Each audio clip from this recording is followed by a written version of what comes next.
There can be no peace in the Middle East without recognition. That's the collective message from 3 European nations. Today, Ireland, Norway and Spain are announcing that we recognise the state of Palestine. Each of us will now undertake whatever national steps are necessary to give effect to that decision. Well, at the moment, this is more a symbolic move than anything else. Israel is absolutely fuming over who you just heard. That's Ireland's Prime Minister, Simon Harris, declaring that Ireland officially recognizes a Palestinian state. Now, his country, along with Norway and Spain, have decided to officially recognize the state of Palestine.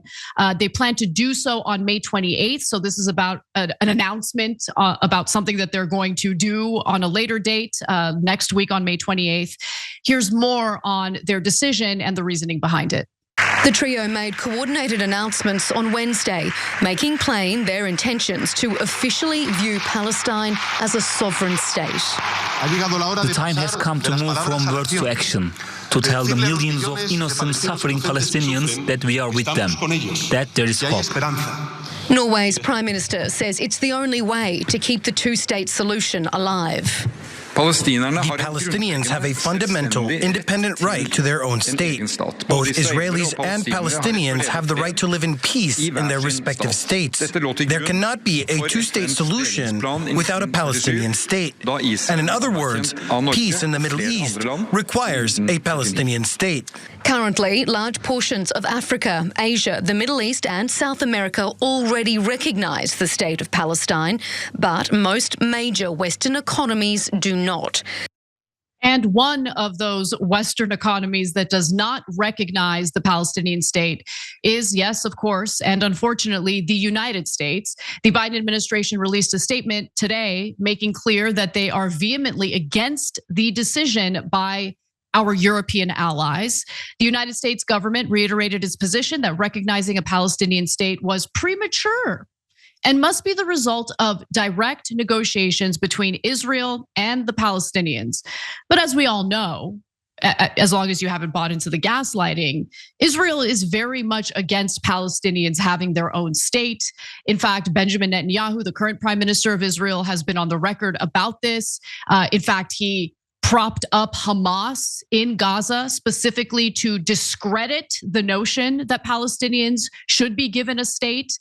He funded them, he propped them up, and then now is using Hamas as justification for the slaughter of tens of thousands of innocent civilians who are trapped in the Gaza Strip. Pausing here to deliver some honest truth as we do in our news coverage as well.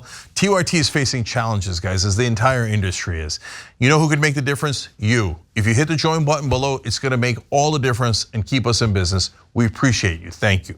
National Security Council spokeswoman Adrienne Watson said the following, quote, "The president," meaning Joe Biden, "is a strong supporter of a two-state solution."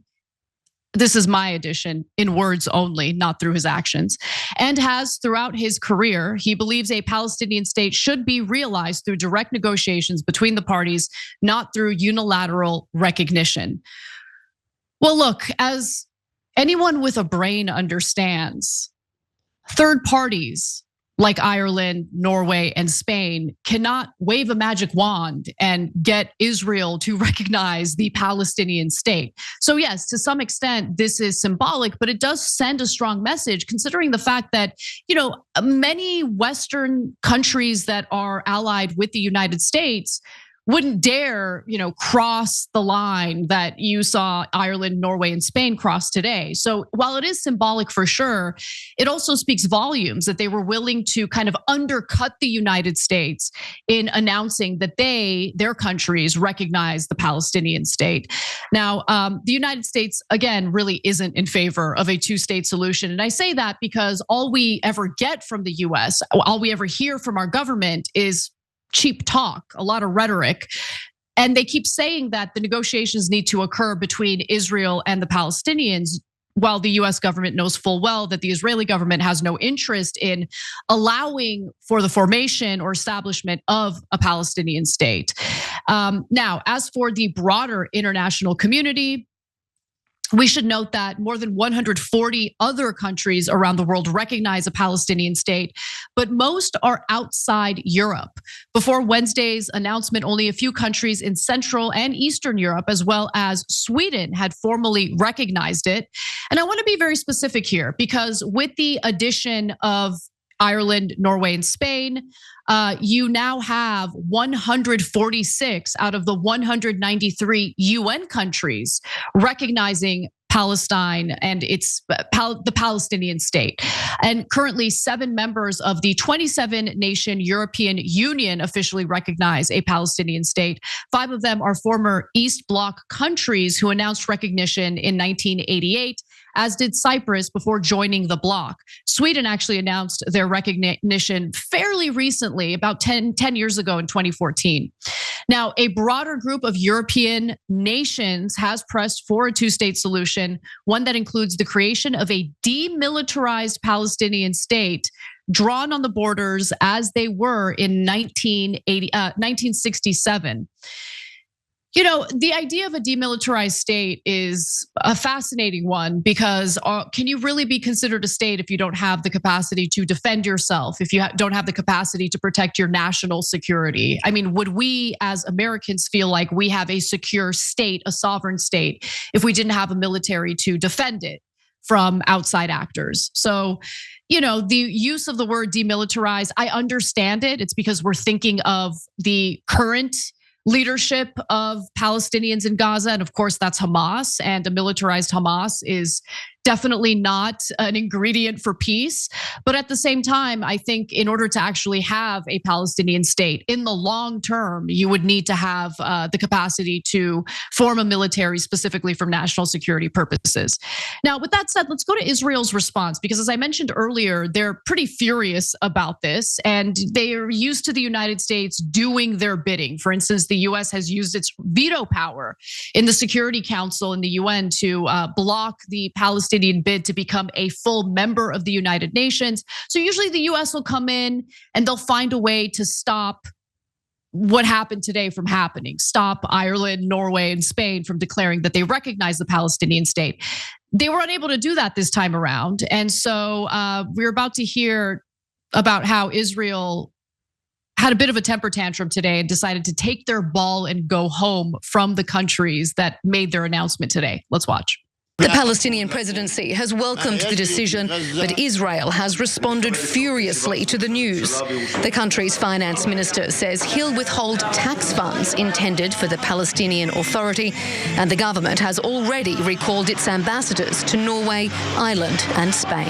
As you can imagine, Israel has reacted pretty furiously to the move by these countries and their decision to formally recognize a Palestinian state. So angry that it's ordered back its ambassadors to Norway and Ireland and has called the plan, and I'm quoting here, a distorted step. Oh, there's so much to talk about here. Let me just start off with the notion of essentially stealing the taxes that Palestinian civilians in the West Bank pay to the Palestinian Authority, which of course governs them in the West Bank. So it's interesting because on one hand, you have the far-right government of Israel saying, how dare you claim that we live in an apartheid state? What is an apartheid state? It's when you have a group of people who are treated as second-class citizens who don't have the same rights and live under the thumb of the powerful group within that country. In this case, it would be Israel. But if the West Bank and Gaza isn't going to be considered part of a Palestinian state and is considered part of greater Israel, and they're treated as second-class citizens, that is what you call an apartheid state. So you can't have your cake and eat it too. They've got to make a decision. If they refuse to allow for the formation of a Palestinian state and instead have these territories be part of greater Israel and treat Palestinians as second-class citizens who do not have the same rights, who do not have the ability to vote in their elections, yeah, that's an apartheid state. And so if you want an apartheid state, then own it and accept the fact that this is who you are and this is what you want. And that's, of course, what I'm saying to the Israeli government. And it's outrageous to just steal the resources and the taxes that Palestinian people in the West Bank are paying to the Palestinian Authority over what foreign countries have declared about the Palestinian state. Understand what they're doing here. The Israeli government plans to punish Palestinians in the West Bank over this announcement by Ireland, Spain, and Norway. The other thing is, well, they did decide to take their ball and go home. As the Washington Post reported, Israeli Foreign Minister Israel Katz ordered the immediate recall of the Israeli ambassadors to Spain, Ireland, and Norway. Quote, I am sending a clear message today. Israel will not be complacent against those who undermine its sovereignty and endanger its security. In other words, Israel is pretty much dead set on isolating itself from the international community. Going back to a point that I made on the show this week, I don't really think Israel is all that concerned about what the international community thinks about them, as long as they have the backing of the United States, where they get 90% of their military weaponry. And to be sure, the Biden administration is fully on board with Israel, regardless of how much concern we hear about Biden feeling toward Palestinians who are losing their lives in Gaza.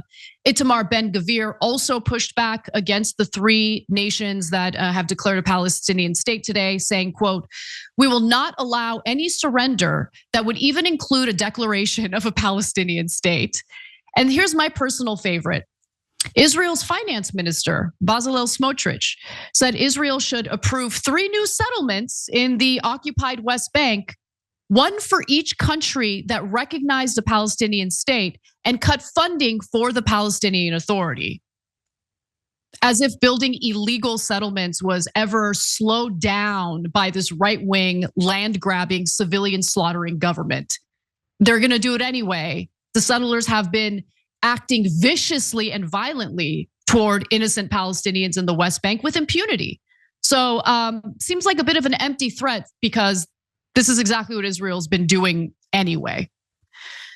So solidarity with the governments of Spain, Norway, and Ireland. Doing this, of course, is leading to some backlash from the United States and Israel, but they were willing to do the right thing anyway, and I commend them for that. Thanks for watching The Young Turks. Really appreciate it. Another way to show support is through YouTube memberships. You'll get to interact with us more. There's live chat, emojis, badges. You've got emojis of me, Anna, John, JR. So those are super fun. But you also get playback of our exclusive member-only shows and specials right after they air. So all of that, all you gotta do is click that join button right underneath the video. Thank you.